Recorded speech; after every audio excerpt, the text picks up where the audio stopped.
નમસ્કાર મિત્રો, જય માતાજી, જય શ્રી કૃષ્ણ। અરે મમ્મી, કેટલો સમય લગાડીશ? ફટાફટ તૈયાર થઈ જા, બસ થોડી જ વારમાં ગાડી આવતી હશે। અને એક વખત ગાડી આવી ગઈ પછી જલ્દીમાં કોઈ સામાન રાખીશ તો કંઈક ને કંઈક ભૂલી જઈશ, સરખી રીતે બધું પેકિંગ પણ નહીં કરી શકે। એટલા માટે કહી રહ્યો છું કે જલ્દી ધ્યાનથી પોતાનો બધો જ સામાન રાખી લેજે, પણ જરૂરતનો સામાન હોય બધો રાખી લેજે, ક્યારે કઈ વસ્તુની જરૂરત પડી જાય। એમ કહેતો દીકરો રાજેશ રૂમમાંથી બહાર નીકળ્યો તો એના મમ્મી જેને બેન બોલ્યા, હા બેટા, તું ચિંતા ના કર, મેં બધો સામાન રાખી લીધો છે, 2 જોડી કપડાં જ તો રાખવાના છે, બીજું મારે શું રાખવાનું હોય? બાકી બધો સામાન તો વહુએ રાખી દીધો છે ને, મારે તો બસ કપડાં જ રાખવાના હતા।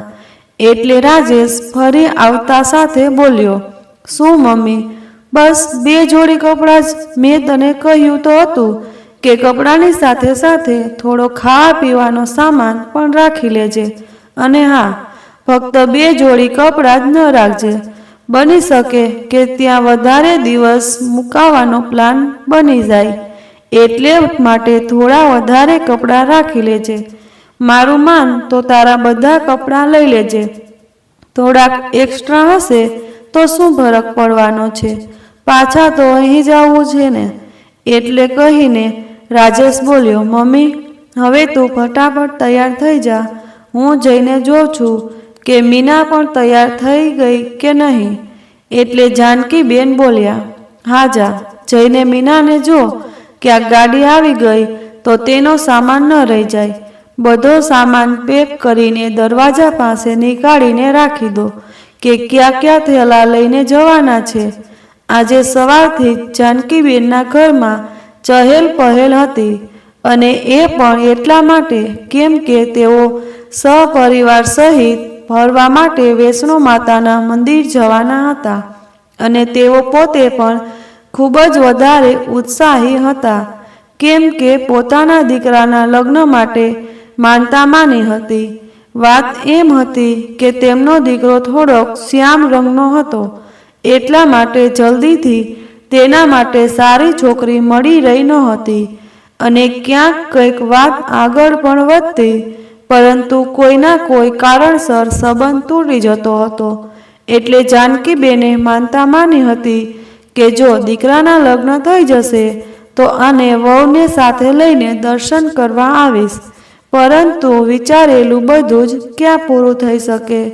માતાજીએ તેમની વિનંતી તો સાંભળી લીધી, અને તેમના દીકરાના લગ્ન પણ થઈ ગયા, પરંતુ તેઓ ત્યાર પછી તરત માતાજીના દર્શન કરવા માટે ન જઈ શક્યા, અને કારણ એ હતું કે લગ્ન પછી તેમના ઘરમાં એક નજીકના સંબંધીનું મૃત્યુ થઈ ગયું હતું, જેના કારણે તેઓ પોતાના દીકરા અને વહુની સાથે માતાજીના દર્શન કરવા માટે જઈ ન શક્યા। અને ત્યાર પછી તો બસ દિવસો ઉપર દિવસો વીતતા રહ્યા, દિવસો મહિનામાં અને મહિના વર્ષોમાં। હવે તો તેમના દીકરાના લગ્ન થયા ઘણા વર્ષ થઈ ગયા હતા, અને તેનો 5 વર્ષનો દીકરો પણ હતો। આખરે એ દિવસ આવી જ ગયો જ્યારે જાનકીબેનને પોતાની માનતા પૂરી કરવાની તક મળી, તો એટલા માટે આજે તેઓ ખૂબ જ વધારે ખુશ હતા। આખરે બધા તૈયાર થઈ ગયા અને સામાન લઈને ઘરની બહાર રાખી દીધો, અને થોડી જ વારમાં ત્યાં ગાડી પણ આવી, અને પછી માતાજીનું નામ લઈને બધા લોકો વૈષ્ણો દેવીના દર્શન કરવા માટે ઘરથી રવાના થઈ ગયા। આખા રસ્તે જાનકીબેન માતાજીનું નામ લેતા રહ્યા। આખરે આટલી લાંબી મુસાફરી કર્યા બાદ તેઓ સૌથી પહેલા હરિદ્વાર પહોંચ્યા, અને ત્યાં ગંગા સ્નાન કરીને તેઓ આગળ વધ્યા, અને બીજા દિવસે સવાર સુધીમાં તેઓ વૈષ્ણો માતાજીના મંદિર પર પહોંચી ગયા। હવે આગળની યાત્રા તેમને પગે ચાલીને કરવાની હતી, એટલે કે હવે તેમને પહાડોની ચડાઈ કરીને માતાજીના દર્શન કરવા માટે જવાનું હતું, એટલે તેમણે ઊંચા ઊંચા પહાડોની ચડાઈ કરવાનું શરૂ કરી દીધું અને હવે દીકરો અને વહુ પોતાની માને પહેલા નાના મોટા મંદિરોમાં દર્શન કરવા માટે લઈ ગયા. નાના મોટા મંદિરોમાં દર્શન કરવા માટે જાનકીબેને કહ્યું કે આ દર્શન તો આપણે પછી પણ કરી શકીશું. સૌથી પહેલાં જે મેં આટલા વર્ષો પહેલાં માનતા માની હતી તે પૂરી થવાની ખુશીમાં માતાજીના દર્શન તો કરી લઈએ. એટલું કહીને જાનકીબેન આગળ આગળ ચાલવા માંડ્યા અને દીકરો અને વહુ પોતાના 5 વર્ષના દીકરાની સાથે તેમની પાછળ પાછળ ચાલતા થયા અને આખરે પહાડોની ચડાઈ ચડ્યા બાદ શિખર પર જઈને માતાજીના દરવાજા પાસે ઊભા રહી ગયા અને ત્યાં પહોંચીને બધા લોકોએ સારી રીતે દર્શન કર્યા અને થોડીવાર માટે ત્યાં જ બેસી ગયા. બધા લોકોએ એક સાથે ખૂબ જ સારો સમય વિતાવ્યો. એકબીજા સાથે હસી મજાક કરતા રહ્યા. બસ પોતાના દીકરા, વહુ અને પૌત્રને આટલા ખુશ જોઈને બિચારા જાનકીબેન તો મનમાં અને મનમાં ફૂલ્યા સમાઈ રહ્યા નહોતા. પોતાના બાળકોને ખુશી જોઈને મા બાપની ખુશી પણ 2 ગણી થઈ જાય છે. તો એ જ હાલત જાનકીબેનની પણ હતી. તેઓ પોતાના બાળકોને ખુશ જોઈને ખૂબ જ ખુશ હતા અને માતાજીને પ્રાર્થના કરવા લાગ્યા કે મારો પરિવાર આવી જ રીતે ખુશી ખુશી સહી સલામત એક સાથે રહે અને ક્યારેય પણ કોઈ મુશ્કેલી ન આવે.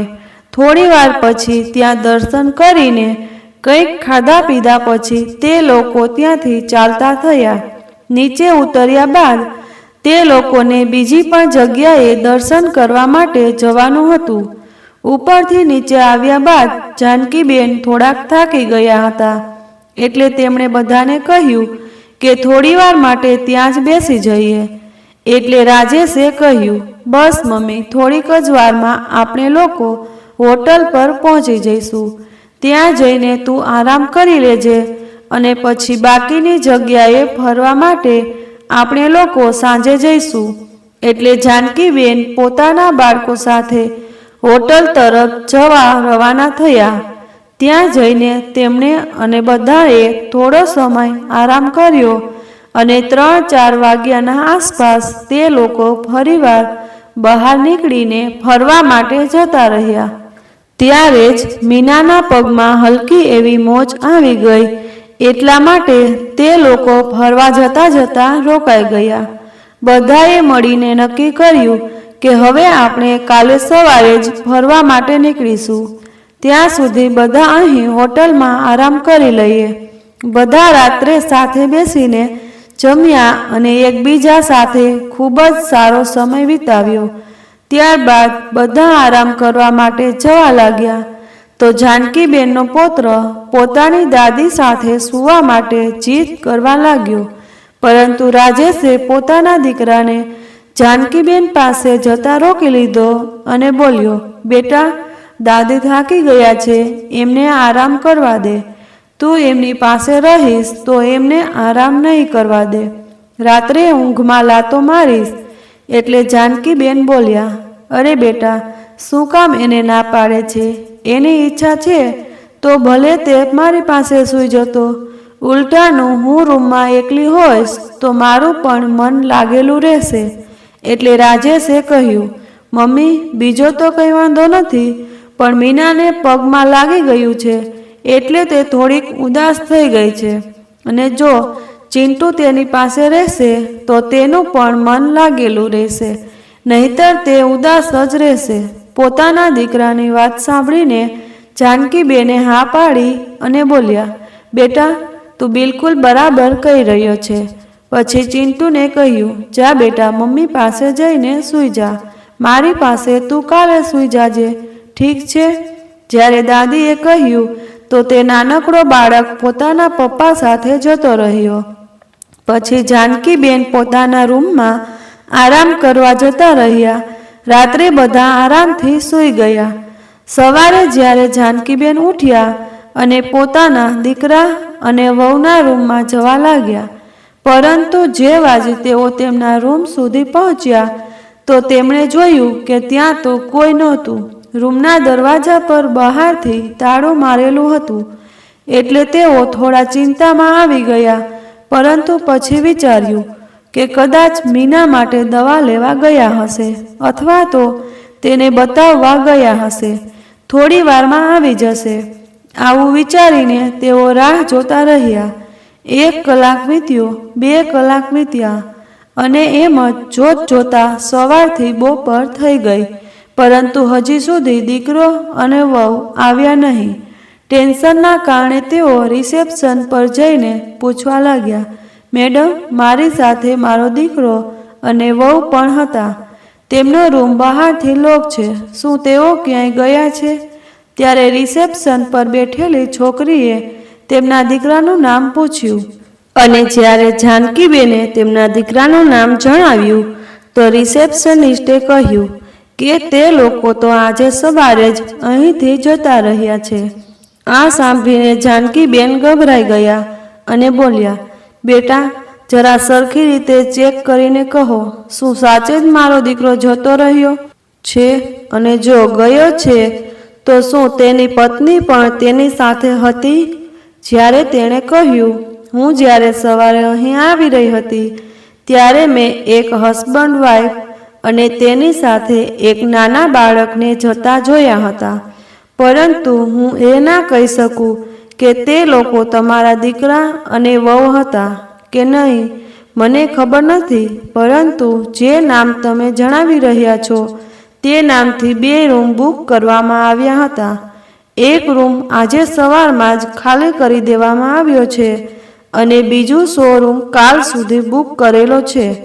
આ સાંભળીને જાનકીબેન ચિંતામાં આવી ગયા. તેમને કંઈ સમજાઈ રહ્યું નહોતું કે કહ્યા વગર દીકરો અને વહુ ક્યાં જતા રહ્યા અને તેમને એકલા મૂકી ગયા. આખો દિવસ આ ચિંતામાં તેઓ પોતાના દીકરાની રાહ જોતા રહ્યા. થોડી વાર સુધીમાં કદાચ પાછો આવી જશે, પરંતુ સાંજ સુધી કોઈ પાછું આવ્યું નહીં. ધીરે ધીરે રાત થઈ ગઈ અને હજી સુધી તેમનો દીકરો પાછો આવ્યો નહીં, એટલે તેમની ધીરજ ખૂટવા લાગી. તેમણે પોતાના દીકરાને ફોન લગાડવાની ખૂબ કોશિશ કરી, પરંતુ તેનો નંબર લાગી જ નહોતો રહ્યો. તેમણે પોતાની વહુ મીનાને પણ ટ્રાય કર્યો, પરંતુ તેનો પણ ફોન કોઈએ ઉપાડ્યો નહીં. હવે તેઓ શું કરતા? દીકરા અને વહુના નંબર તો તેમણે ડાયરીમાં લખી રાખ્યા હતા, પરંતુ બીજા કોઈનો પણ નંબર તેમની પાસે હતો નહીં, કેમ કે તેમનો ફોન તેમના દીકરા પાસે જ હતો. ગઈકાલે જ્યારે તે લોકો ફરી રહ્યા હતા, પહાડની ચડાઈ કરી રહ્યા હતા, ત્યારે તેમણે પોતાનો ફોન પોતાના દીકરાને રાખવા માટે આપી દીધો હતો અને એટલા માટે હવે તેમની પાસે ના કોઈ ફોન હતો કે ના પોતાના દીકરાની કંઈ ખોજ ખબર. ક્યાં જાય ક્યાં નહીં કંઈ તેમને સમજાતું નહોતું. ઉપરથી આજનો આખો દિવસ તો વીતી જ ગયો હતો અને બીજા દિવસે હોટલવાળા તેમનો રૂમ ખાલી કરાવી નાખવાના હતા. ત્યાર પછી તેઓ ક્યાં જશે, શું કરશે? થોડીવાર સુધી જ્યારે તેમના કંઈ પણ સમજાણું નહીં તો તેઓ શાંત મનથી ઈશ્વરનું ધ્યાન કરવામાં લાગી ગયા. ખબર નહીં ક્યારે તેમને નીંદર આવી ગઈ અને આખો દિવસ રડતા રડતા થાકીને તેઓ સૂઈ ગયા. જ્યારે સવારે ઉઠ્યા તો સવારનો સૂરજ ઉગી ગયો હતો. હવે ફક્ત આજનો દિવસ તેઓ આ હોટલમાં રોકાઈ શકવાના હતા.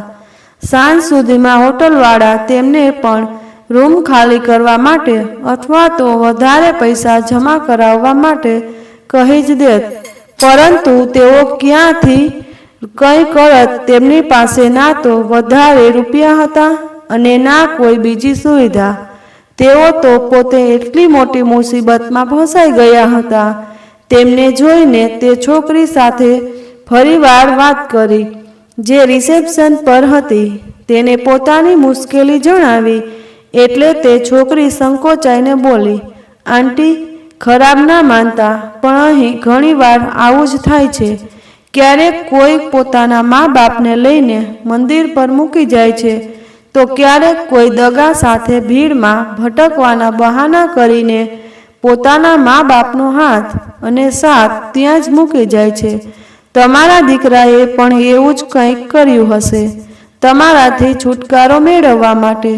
મને તો આજકાલના છોકરાઓનું કાંઈ સમજાતું જ નથી. જ્યારે તેમના પોતાના બાળકો તેમની સાથે એવું કરશે ત્યારે તેમને ખબર પડશે. જ્યારે રિસેપ્શનિસ્ટ પર બેઠેલ તે છોકરીએ આવું કહ્યું તો જાનકીબેન બોલ્યા, ના ના બેટા, તું ખોટું સમજી રહી છે. મારો દીકરો અને વહુ એવા નથી. તે લોકો તો મને ખૂબ જ પ્રેમ કરે છે, મારું ખૂબ જ ધ્યાન રાખે છે. તે તો મને ક્યારેય પણ કોઈ કામ પણ નથી કરવા દેતા. પરંતુ અચાનકથી તેઓ ક્યાં જતા રહ્યા? મને તો એમની ચિંતા થઈ રહી છે. ક્યાંક તેમની સાથે કંઈક અનહોની ના થઈ જાય. બસ આ વિચારીને જ હૃદય બેસી રહ્યું છે. ત્યારે તે છોકરી તેમની તરફ જોતા બોલી, હોઈ શકે આંટી. ઈશ્વર કરે કે બધું ઠીક થઈ જાય અને તમે, તમારો દીકરો અને વહુ આજે સાંજ સુધીમાં તમને લેવા માટે પાછા આવી જાય. નહીંતર? એટલું બોલીને તે છોકરી ચૂપ થઈ ગઈ. એટલે જાનકીબેને કહ્યું, નહીંતર શું બેટા? હું જાણું છું કે મને હોટલથી નીકાળી દેવામાં આવશે, પરંતુ મને પૂરો વિશ્વાસ છે કે મારો દીકરો મને સાંજ સુધીમાં અહીંથી લેવા માટે જરૂર આવશે. જો ન આવ્યો તો પણ મારે તેની પાસે પહોંચવા માટે કોઈને કોઈ રસ્તો શોધવો પડશે. ને નહીંતર શું ખબર આ સમયે મારા દીકરાને અને વહુને મારી જરૂરત હોય. મને તો સૌથી વધારે ચિંતા એ વાતની છે કે તે લોકો કોઈ મોટી મુસીબતમાં તો નહીં હોય ને. રિસેપ્શન પર બેઠેલી છોકરી બધું સાંભળતી રહી અને કંઈ બોલી નહીં. જ્યારે જાનકીબેન પોતાના રૂમમાં જતા રહ્યા ત્યારે તે છોકરી પોતાની બેનપણીને કહેવા લાગી, આ હોય છે એક માનું હૃદય. દીકરો અને વહુ અહીં મૂકીને જતા રહ્યા અને મને પૂરો વિશ્વાસ છે કે તેઓ બિલકુલ ઠીક હશે. તેમને કંઈ નહીં થયું હોય. ઉલટાનું પોતાની માને છોડીને જલસા કરી રહ્યા હશે. પરંતુ જો આ બિચારી માજીએ અહીં પોતાના દીકરાની ચિંતામાં અડધા થઈ રહ્યા છે કે ક્યાંક તે કોઈ મુશ્કેલીમાં ના હોય. હકીકતમાં માનું હૃદય આવું જ હોય છે. પોતાના બાળકોને કેટલો પ્રેમ કરે છે યાર. હે ભગવાન, આજ સુધીમાં કોઈને કોઈ રસ્તો નીકાળી દેજો, નહીંતર મારી સામે જ આ આંટીને હોટલમાંથી કાઢી મૂકવામાં આવશે તો ખરેખર મને ખૂબ જ ખરાબ લાગશે. પરંતુ હું કરી પણ શું શકું? હું પોતે પણ મારા મામા મામી પર નિર્ભર છું. જો મેં એમને આંટીને મદદ કરવા માટે કહ્યું પણ તો તેઓ મને જ ઘરમાંથી બહાર કરી દેશે. એવામાં ભલા હું આમની શું મદદ કરી શકવાની છું? તેની બેનપણીએ કહ્યું, એ પણ તું સાચું કહી રહી છે યાર. ચલ કંઈ વાંધો નહીં, કોઈકને કોઈક રસ્તો તો નીકાળી જ જશે. અને જ્યારે આપણે આંટી વિશે વિચારી રહ્યા છીએ તો તેમનો દીકરો પણ તેમના વિશે વિચારી જ રહ્યો હશે ને. અને જો તેઓ ન વિચારી રહ્યા હોય તો પણ દરેક લાચાર અને બેબસ વિશે વિચારવા માટે ભગવાન તો છે જ. તું ટેન્શન ના લે. આ પ્રોબ્લેમનું કોઈને કોઈ સોલ્યુશન નીકળી જ જશે. અને બની શકે કે આંટીની મનની ઈચ્છા પૂરી થઈ જાય અને તેમનો દીકરો અને વહુ તેમને લેવા માટે આવી જાય. ત્યારે રિસેપ્શન પર બેઠેલી છોકરી શ્રેયા બોલી, ભગવાન કરે કે એવું જ થઈ જાય. આવી જ રીતે આખો દિવસ નીકળી ગયો. જાનકીબેને કાલથી આજ સુધી કંઈ પણ ખાધું નહોતું. એના કારણે તેઓ ખૂબ જ કમજોરી અનુભવી રહ્યા હતા. તેમણે ફરીવાર રિસેપ્શન પર જઈને શ્રેયા સાથે વાત કરી. તેમણે શ્રેયાને એક કાર્ડ આપ્યું જે કદાચ તેમના કપડાના બેગમાં ભૂલથી આવી ગયું હતું. એ કાર્ડમાં જાનકીબેનના પાડોશીના ઘરનું એડ્રેસ લખેલું હતું અને આ પાડોશીના ઘરેથી પોતાના ઘરે તેઓ આરામથી જઈ શકવાના હતા. તેમણે આવીને શ્રેયાને કહ્યું, બેટા, જો તું મારી મદદ કરી દઈશ તો હું તારી આભારી રહીશ. જીવીશ ત્યાં સુધી તારો આ ઉપકાર નહીં ભૂલું. હું એક વખત ઘરે પહોંચી જઈશ તો પોતાના દીકરા વહુ વિશે પણ ભાળ મેળવી લઈશ કે તેઓ ક્યાં છે અને ક્યાંક કોઈ મુસીબતમાં તો નથી ને. એટલે શ્રેયા બોલી, આંટી, તમે પ્લીઝ અહીં આ બધી વાતો ન કરો. અહીં ઘણા બધા કસ્ટમર આવેલા છે. તમે પ્લીઝ પોતાના રૂમમાં જાઓ, કેમ કે અહીં તમે આ રીતે વાત ન કરી શકો. બધા લોકો તમને જોઈ રહ્યા છે. શ્રેયાએ જાનકીબેનને સમજાવીને તેમના રૂમમાં મોકલી દીધા. પરંતુ જ્યારે જાનકીબેન પોતાના રૂમ તરફ જવા લાગ્યા તો ત્યાં રસ્તામાં જ અચાનક તેમને ચક્કર આવ્યા અને તેઓ બેભાન થઈને પડી ગયા. ત્યાં હાજર રહેલા માણસોની ભીડ જમા થઈ ગઈ. શ્રેયાએ તેમને પાણીના છાંટા માર્યા અને હોટલમાં કામ કરવાવાળા છોકરાની મદદથી તેમને લઈને તેમને રૂમમાં મૂકી આવી અને તેની સાથે પોતાની બહેનપણીને પણ બેસાડી આવી, જેથી તે તેમનું ધ્યાન રાખી શકે. કેમ કે આમ પણ તેઓ ફક્ત સાંજ સુધી જ હોટલમાં હતા અને ત્યારબાદ હોટલનો માલિક તેમને અહીં રહેવા ન દેત. પોતાની બહેનપણીને ત્યાં મૂકીને તે સમયે તે પોતાનું કામ કરવા માટે જતી રહી અને થોડીવાર પછી પોતાના કામથી ફ્રી થઈને તેમના રૂમમાં પહોંચી. તેને જોતાં જ જાનકીબેન રડવા લાગ્યા અને તેને હાથ જોડીને વિનંતી કરતા બોલ્યા, બેટા, હું તને પગે લાગુ છું, મને મારા ઘરે પહોંચાડી દે. એટલે શ્રેયાએ તેમને કહ્યું, આંટી, તમે શું કહી રહ્યા છો?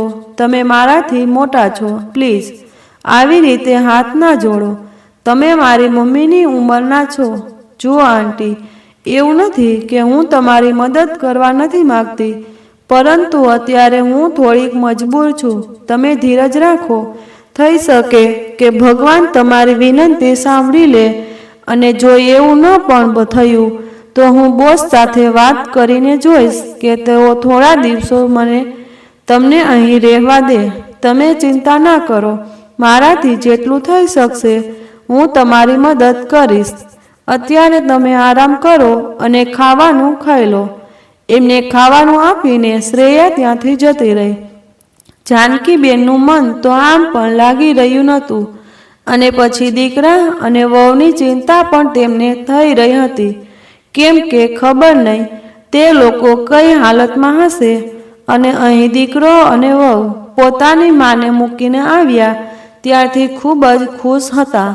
ઘર પર તો જાણે ઉત્સવ મનાવવામાં આવી રહ્યો હતો અને ખૂબ જ વધારે ખુશ થઈ રહ્યા હતા. તેમણે પોતાની માંથી છુટકારો જો મેળવી લીધો હતો.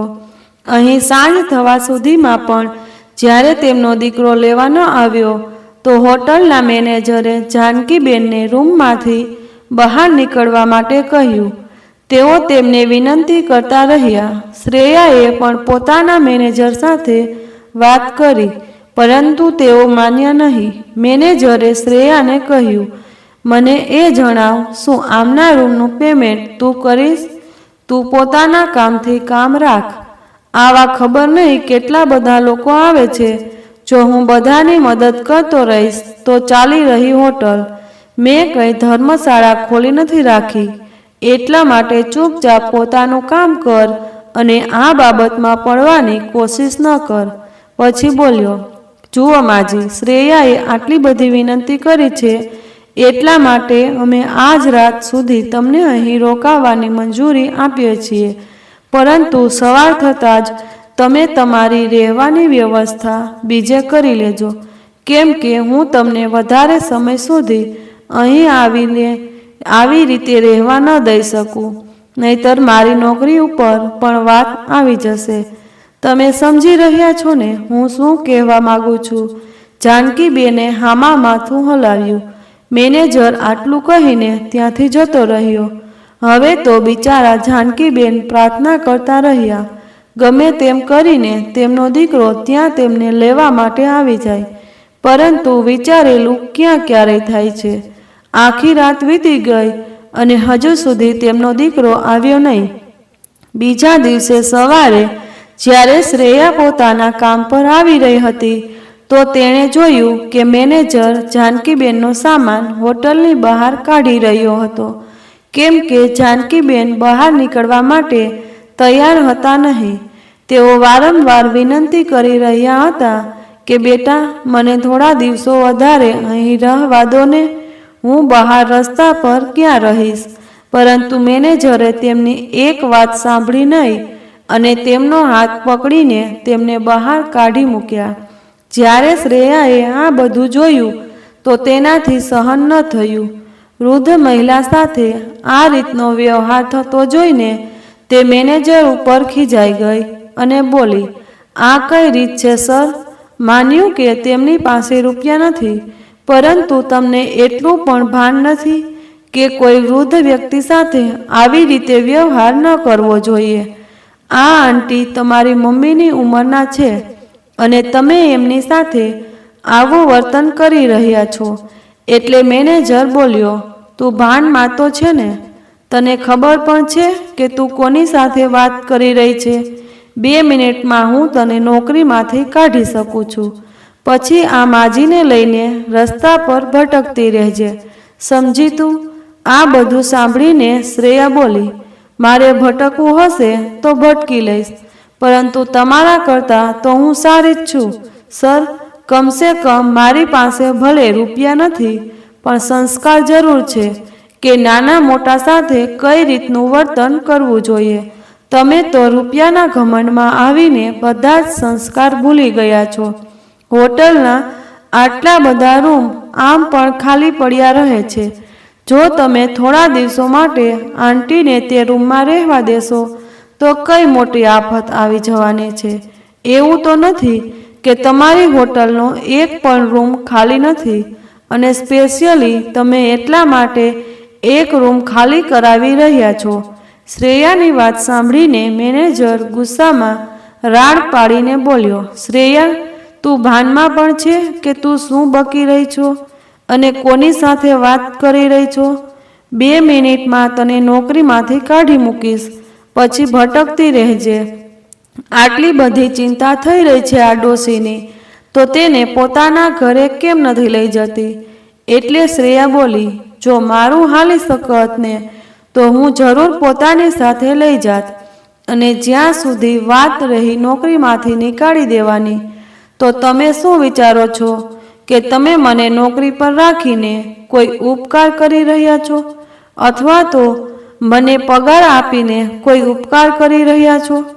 હું અહીં કંઈ ફ્રીમાં કામ નથી કરતી અને ના ફ્રીના રૂપિયા લઉં છું. કામ કરું છું એટલે તમે પગાર આપો છો. અને જો તમારી પાસે વર્કર્સની કમી નથી તો મારા માટે પણ નોકરીની કોઈ કમી નથી. રાખો તમારી નોકરી તમારી પાસે.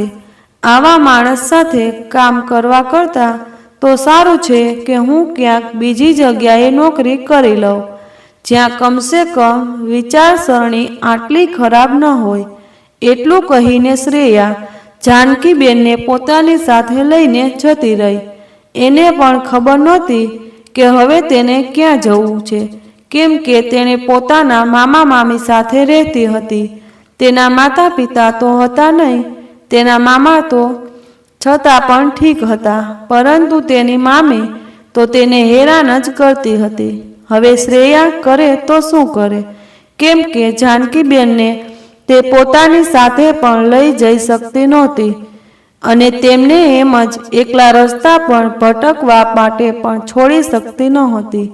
એટલે વિચાર્યું કે તે એક દિવસ માટે જાનકીબેનને પોતાના ઘરે રાખી લેશે અને ત્યારબાદ કોઈ પણ રીતે તેમને તેમના ઘરે મૂકવા જતી રહેશે. એમ વિચારીને તેણે પોતાના મામાને ફોન કર્યો અને બધી વાત જણાવી. એ જાણ્યા વગર કે તેના મામાએ ફોન સ્પીકર ઉપર રાખ્યો હતો અને તેની મામીએ બધી વાતો સાંભળી લીધી હતી. જેવી જ તેની મામીએ આ બધી વાતો સાંભળી, તે ગુસ્સામાં કહેવા લાગી કે તું પણ તે દોશીની સાથે જ મરી જા, ઘરે આવવાની કોઈ જરૂરત નથી. એક તો તને મફતમાં બેસાડીને ખવડાવી રહ્યા છીએ, ઉપરથી એક વધારે બોજો ઉપાડી લાવ. અમારી પાસે એટલા હરામના રૂપિયા નથી કે તમારા જેવા ભીખ મંગાઓનું ભરણ પોષણ કરતા રહીએ. એટલું કહીને તેની મામીએ ફોન મૂકી દીધો. શ્રેયા ગુસ્સાની સાથે સાથે ખૂબ દુઃખી પણ હતી. તેની આંખોમાંથી આંસુ વહી રહ્યા હતા. જાનકીબેને તેને આટલી દુઃખી જોઈ તો પૂછવા લાગ્યા, આખરે શું વાત છે? શ્રેયાએ પોતાની મામીની બધી હકીકત જણાવી કે તેની મામી તેને હેરાન કરે છે. નાનપણમાં જ તેના માતા પિતાનું મૃત્યુ થઈ ગયું હતું. ત્યારથી તેનું કોઈ બીજું પણ હતું નહીં, એટલે મજબૂરીમાં મામા મામી પાસે રહે છે. પછી પોતાની બહેનપણી પાસે થોડા રૂપિયા ઉધાર લીધા અને જાનકીબેનને તેમના ઘરે મૂકવા માટે નીકળી પડી. અને જ્યારે તેમને લઈને તેમના ઘરે પહોંચી તો જોયું કે ત્યાં તેમની શોક સભાનું આયોજન કરવામાં આવ્યું હતું અને અત્યાર સુધીમાં ત્યાંથી બધા લોકો જતા રહ્યા હતા. ઘરે ફક્ત દીકરો, વહુ અને પરિવારના અન્ય લોકો હતા. સાથે જ ઘરમાં કામ કરવાવાળો એક નોકર હતો. કુલ મેળવીને ઘરે 3-4 લોકો જ હતા. એટલે દીકરો અને વહુ નિશ્ચિત થઈને અંદરો અંદર વાતો કરી રહ્યા હતા. તે બંને વાતો કરતાં કરતાં કહેવા લાગ્યા કે આખરે આપણી મુસીબત ટળી ગઈ. હવે તો આટલી દૂરથી મમ્મી ઈચ્છે તો પણ પાછા નહીં આવી શકે. એટલે તેની પત્ની બોલી, બિલકુલ સાચું કહ્યું તમે. ડોસી કેટલા સમયથી આપણા છાતી પર બેઠી હતી, હવે મરી ગઈ તો શાંતિ મળી. એમ કહીને તે હસવા લાગી. ત્યારે તેનો પતિ બોલ્યો, મરી ગઈ છે કે દુનિયાની નજરોમાં મારી દેવામાં આવી? તેનું એટલું કહેવા પર બંને પતિ પત્ની હસવા લાગ્યા અને બોલ્યા, હશે જે પણ થયું, આપણો તો ફાયદો જ થયો છે ને. હવે કોઈને શું ખબર કે આપણી માં ત્યાં ગંગાજીમાં ડૂબીને મરી ગઈ કે પછી આપણે ત્યાં એમને એમ જ મૂકીને આવી ગયા. અહીં તો આપણે જેને જે કહીશું તે જ હકીકત માની લેશે અને પછી એક વખત મમ્મીનું ડેથ સર્ટિફિકેટ બની જાય તો બધી જ મુસીબત ટળી જશે. ડેથ સર્ટિફિકેટ બન્યા બાદ આ બધી જમીન અને મિલકત આપણા નામે થઈ જશે અને પછી જલસાથી આપણે આપણી જિંદગી જીવીશું. હવે નિશ્ચિત થઈને જેવી રીતે ઈચ્છીએ તેવી રીતે જીવી શકીશું. આ બધી વાતો શ્રેયા અને જાનકીબેને સાંભળી લીધી હતી. આ બધું સાંભળીને જાનકીબેન પૂરી રીતે ભાંગી પડ્યા હતા. આખરે કઈ રીતે તેમનો પોતાનો દીકરો મા વિશે આવું વિચારી શકે? હવે તે બિચારા ખૂબ જ દુઃખી હતા અને બસ રડતા જતા રહ્યા હતા. અહીં શ્રેયા જે તેમની મદદ કરવા માંગતી હતી અને એટલા માટે તેમને અહીં લઈને આવી હતી કે કદાચ તેઓ સાચે પોતાના દીકરાને વહુથી અલગ થઈ ગયા હોય અને તે તેમને પોતાના દીકરાને વહુથી મળાવી શકે છે. પરંતુ થયું બિલકુલ એવું જ જેવું શ્રેયાએ વિચાર્યું હતું. બંને દીકરા અને વહુએ જાણી જોઈને પોતાની માને મરવા માટે ત્યાં મૂકી દીધી હતી. હવે જ્યારે હકીકત સામે આવી ગઈ તો શ્રેયાએ તેમને સમજાવ્યા અને બોલી, ચિંતા ન કરો આંટી, પરંતુ હવે મને સમજાતું નથી કે હું તમને ક્યાં મૂકું. અહીં મારે પોતાને જ રહેવાનું કોઈ ઠેકાણું નથી. તો પછી હું તમને શું કહું? પછી બોલી, વાંધો નહીં, જે પણ થશે જોયું જશે. વધારે સારી જિંદગી ના પણ આપી શકું તો તમને 2 સમયનું જમવાનું તો હું દઈ જ શકીશ ને. તમે ચિંતા ના કરો, ગમે તે રીતે આપણે આપણો ગુજારો કરી લઈશું. મારી મમ્મી નથી પણ તમે મારી મમ્મી સમાન જ છો. તમે ચાલો, હું મારા મામા મામી સાથે કોઈ પણ રીતે વાત કરી લઈશ અને તમે મારી સાથે જ રહેજો. જ્યારે શ્રેયાએ પોતાના મામા સાથે ફોન પર બીજી વખત વાત કરી તો તેના મામાએ તેને સાફ ના પાડી દીધી કે શ્રેયા, તારી મામીએ તને ઘરમાં આવવા માટે પણ મનાઈ કરી દીધી છે. જો તારે એટલી જ ભલાઈ કરવી છે તો પોતે પણ ઘરે આવવાની કોઈ જરૂરત નથી. હવે શ્રેયા શું કરત? પરંતુ છતાં પણ તેને જાનકીબેનનો સાથ મૂક્યો નહીં અને બોલી, આંટી તમે ચાલો, હજી મારી પાસે થોડાક રૂપિયા છે. થોડાક દિવસો જેમ પણ થઈ શકે તેમ એડજસ્ટ કરી લઈશું અને પછી હું ક્યાંક ને ક્યાંક નોકરી શોધી લઈશ. એટલું કહીને તે જાનકીબેનને લઈને શહેરની એક સસ્તી એવી લોજમાં રોકાઈ ગઈ. આખો દિવસ જાનકીબેન પોતાના દીકરા વિશે વિચારીને રડતા રહ્યા. પરંતુ રાત થતાં થતાં તેમના દિમાગમાં આવ્યું કે જ્યારે તેમનો દીકરો અને વહુ આટલી નીચતા કરી શકે છે તો શું કામે તે પણ તેમનો પાઠ ના ભણાવે. પોતાના દીકરા અને વહુને પાઠ ભણાવવો જ પડશે, નહીંતર આવવાવાળા સમયમાં દરેક દીકરો અને દરેક વહુ પોતાના મા બાપની સાથે આવું જ કરશે. જાનકીબેને વિચારી લીધું કે એનાથી પહેલાં કે તેમનું ડેથ સર્ટિફિકેટ બને તેઓ પોતાની જમીન સંપત્તિ અને મિલકતનું કંઈક તો કરશે. બસ બીજા જ દિવસે જાનકીબેન શ્રેયાને લઈને વકીલને મળવા પહોંચી ગયા. વકીલ સાથે વાત કરી અને પોલીસને લઈને પોતાના ઘરે પહોંચી ગયા. પોતાની માને પોલીસની સાથે પોતાની સામે ઊભેલા જોઈને દીકરો અને વહુ બંનેને તો જાણે શ્વાસ રોકાઈ ગયા. તેમના મોઢામાંથી કોઈ જ અવાજ નીકળી ન શક્યો.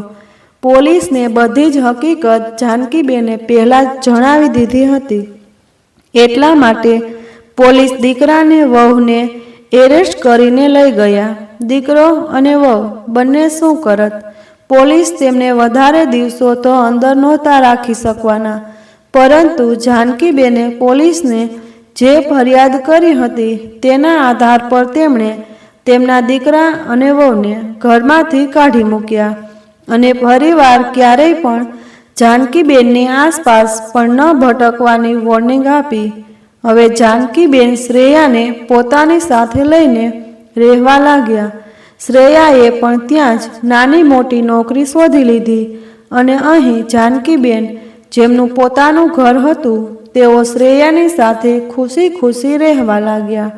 એક અનાથ છોકરીને માનો પ્રેમ મળી ગયો અને એક માને તેમનું ધ્યાન રાખવાવાળી દીકરી મળી ગઈ.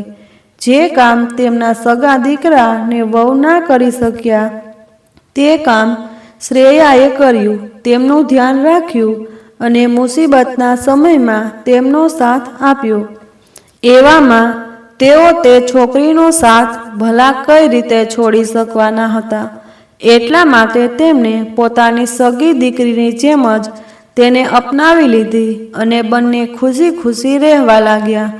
થોડો સમય બાદ એક અનાથ છોકરો શોધીને જે વ્યવહારથી ખૂબ જ સારો પણ હતો તેમણે શ્રેયાના લગ્ન કરાવી નાખ્યા અને બધા લોકો સાથે સાથે પરિવારની જેમ જ રહેવા લાગ્યા.